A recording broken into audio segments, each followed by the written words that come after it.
The White House recently leaked the peace plan that it wants to impose on both sides of the Israeli-Palestinian conflict. The New York Times reported last week that the plan consists of 4 major parts. First, Palestinian officials would have to give up the right of return for Palestinian refugees confined to Arab camps for the past 60 years. Now, it's important to understand how that happened.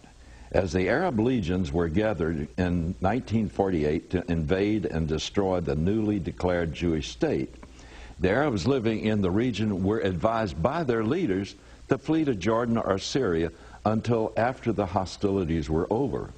They were told that after the Jews were annihilated and the war was over, they could return to their homes and take over the vacated Jewish properties as well.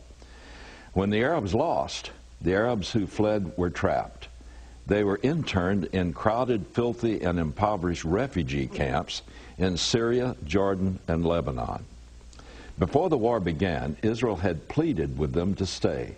It offered them full Israeli citizenship to any Arab who stayed and did not take up arms against Israel. When the war was over, Israel kept its word. Israeli Arab citizens enjoy full citizenship status as Israelis, including representation within the Israeli parliament. But not one Arab country absorbed the Arab refugees. They forced them into virtual concentration camps, which remain packed to this day, and refused to grant them citizenship. Not only did the host countries fear the refugees, but their leaders wanted to prevent them from settling down. They wanted them to remain angry enough to continue fighting the Israelis. In 1950, the United Nations counted a total of 711,000 supposed refugees. Today, the UN says there are more than 4 million. Absorbing them back into Israel would overwhelm the nation demographically. Israel's status as a Jewish state would end with the next election. It could not agree to the right of return without committing national suicide. So Obama's first point is merely recognition of a reality that does exist. It is not a concession to Israel.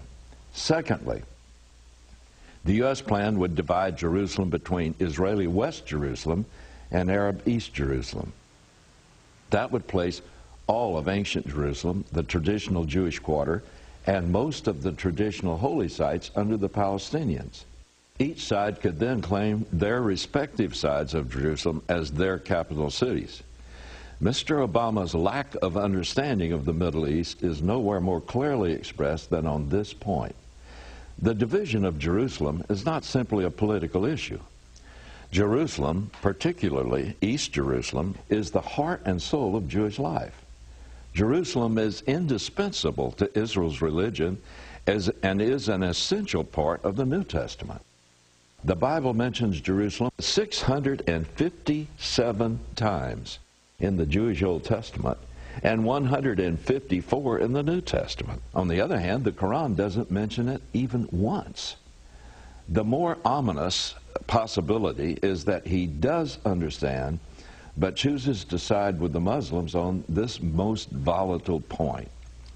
As I have said many times before, Jerusalem is the issue that will ignite the last war of the world, known as Armageddon.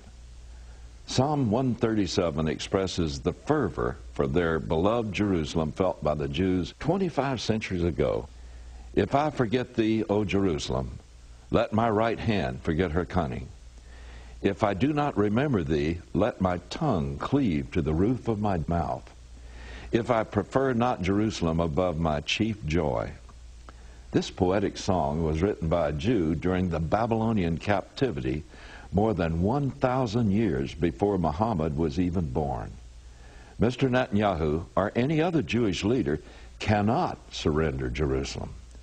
It would mean open civil war if he tried. Third, President Obama demands that Israel return to its pre-1967 borders before it captured East Jerusalem and the West Bank.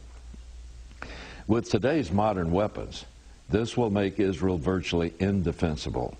Finally, Israel would be required to trust its security to either the United States or NATO troops. In essence, Obama's peace plan would eliminate Israeli sovereignty and give it to NATO. What would Israel get in return? A tacit recognition from the Saudis and the surrounding Arab states that Israel exists. But Israel knows from 62 years of broken promises that Muslim guarantees of peace guarantee nothing.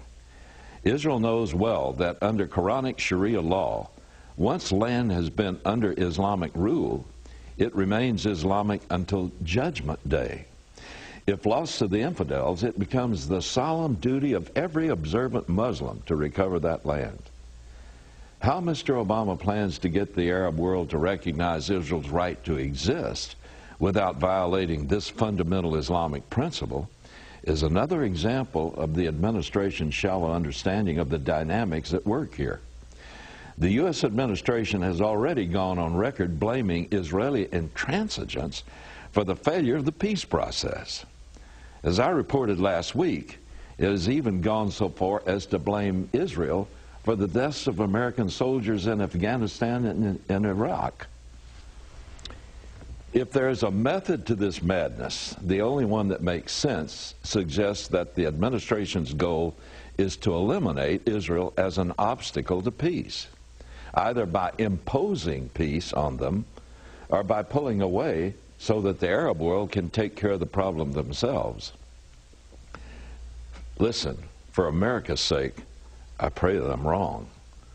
But so far, I've not seen much evidence to the contrary.